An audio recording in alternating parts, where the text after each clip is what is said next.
Hey everybody, it's Oliver's Papa. I'm going to do an update on our son's medication. The last video I did, we had all agreed collectively, teachers, therapists, mom, dad, doctor, to try something. We're on day 16 of it. That's how long it's been. My days and months and everything just melt into one now. I can't believe it's been 16 days. Bad news is there hasn't been any improvement, and with some of the behaviors, it's actually gotten more intense and a little bit worse. Oliver, if you're a grown up now and you're listening to this,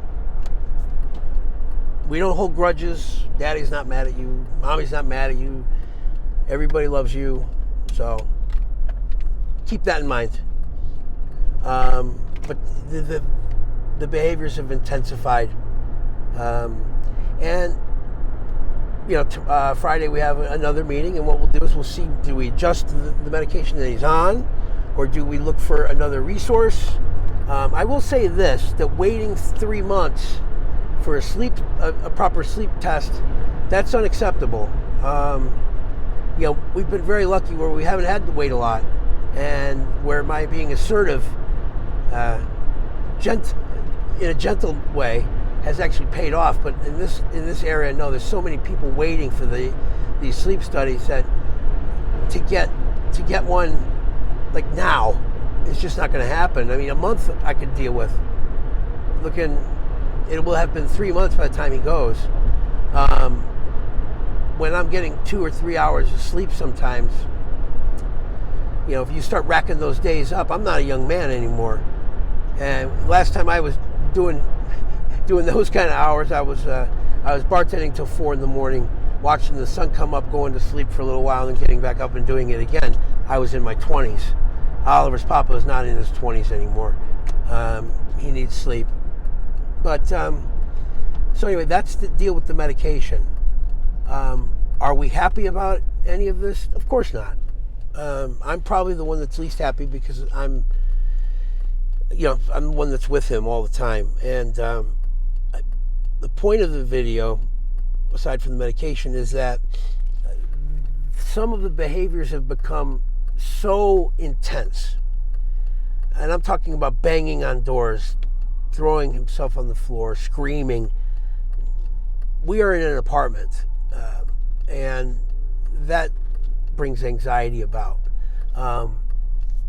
It's just, as a parent, that kind of behavior, and your reactions better be measured. First of all, I'd say seasoned enough that I know, like, okay, it's time that I leave this room for a minute, and I can do that, and I do that. But you never, when it's all said and done, and you're watching your child sleep finally, you're sitting there and you're thinking to yourself, well, I have failed. And we've had a lot of victories too. A lot of times where I said, man, I got this, right? Well, right now I don't feel like I got it. The future doesn't look real good. It's bleak.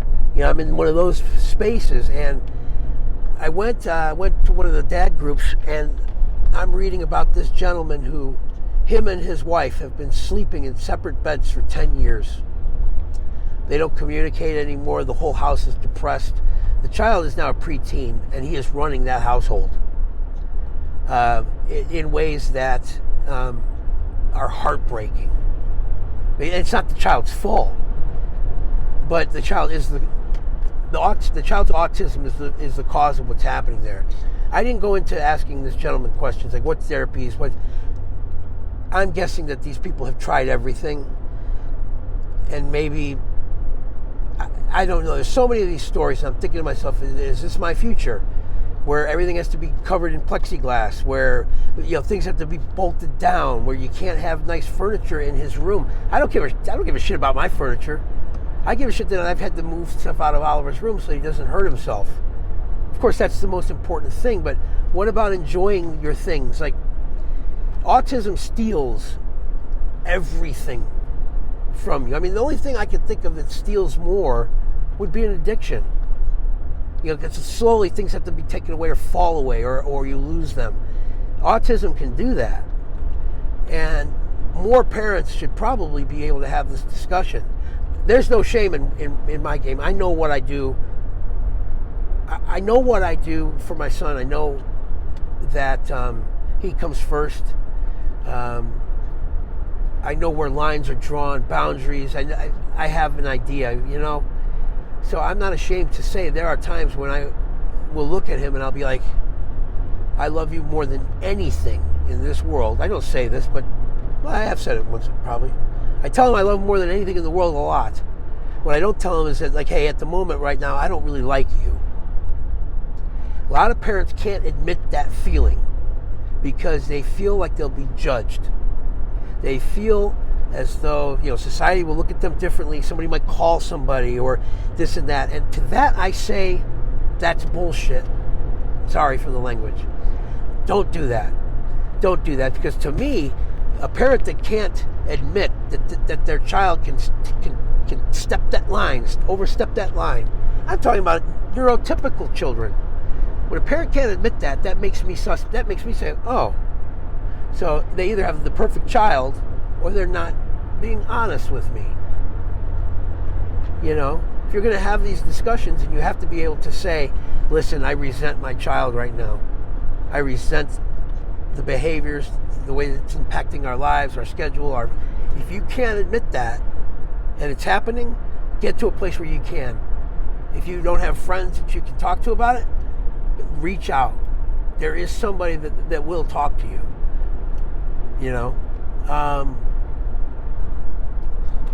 Part of Oliver's new soothing is going outside. If he's like really past I'll step outside, even if it's a little cold out, and that cold air will kind of wake him up a little bit, and I'll try to soothe him.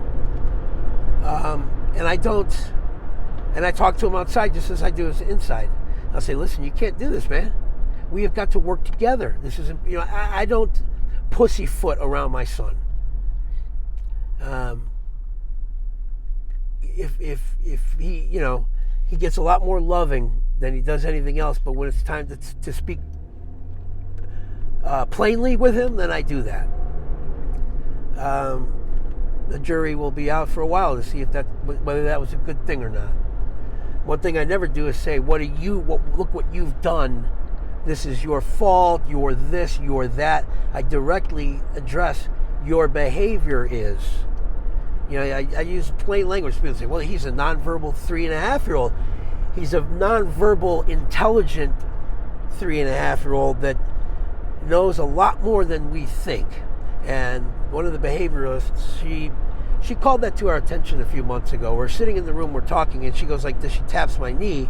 She looks at me and then the RBA, and she says, let's go outside. And she goes, Oliver is listening. And I said, well, of course he listens. He listens. She goes, no. She goes, I'm telling you that he understands this conversation. This lady is she's spot on most of the time. I believe her, because I see those wheels turning. His little gears are grinding. But we have to be able to talk about this stuff.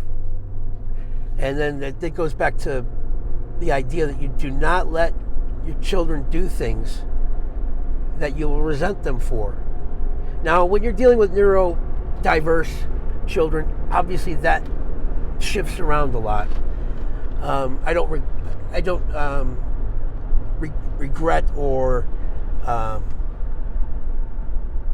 resent him for some of the things he can't handle that. This is the way he deals with overstimulation. Yes, I don't like it. I'm not a fan of it. Some of the behaviors are the typical tantrums of a 3.5-year-old, and those I have to work on not resenting this child, and part of that is laying down the law with him, and you can only do that so hard, so firmly with a child that has neurodiverse issues.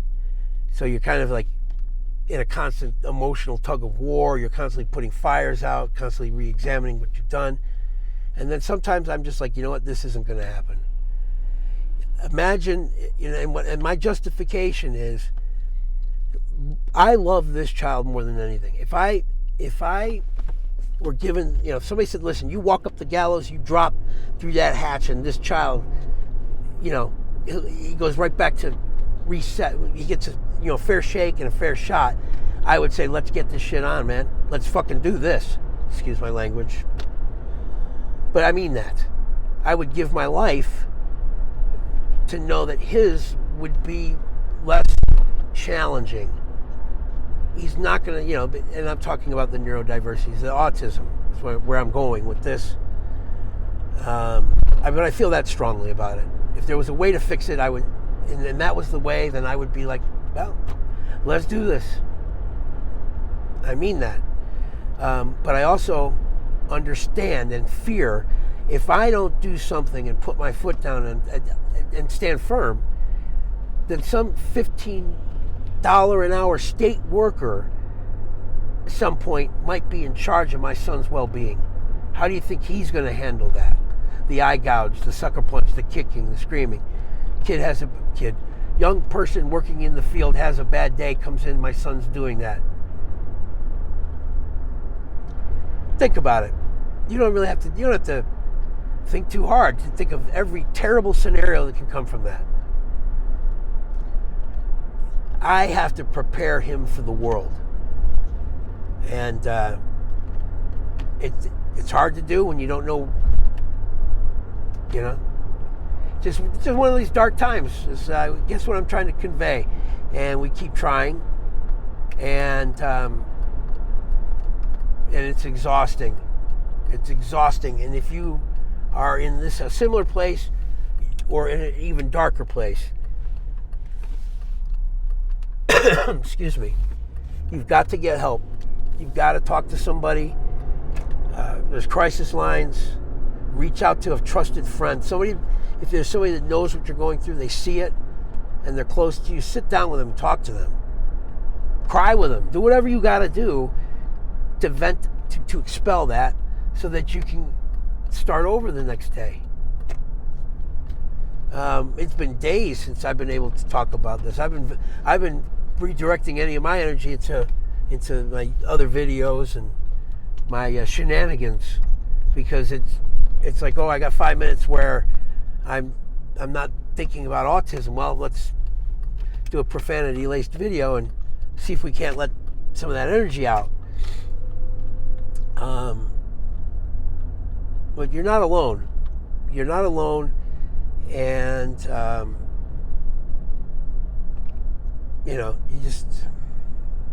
you've got to hang in there. You've got to hang in there. If it was a job, any other job or any other aspect of life, it would make total sense to say, you know what, I'm done with this. You can't do that with your children. You can't. Our responsibility to them is the highest.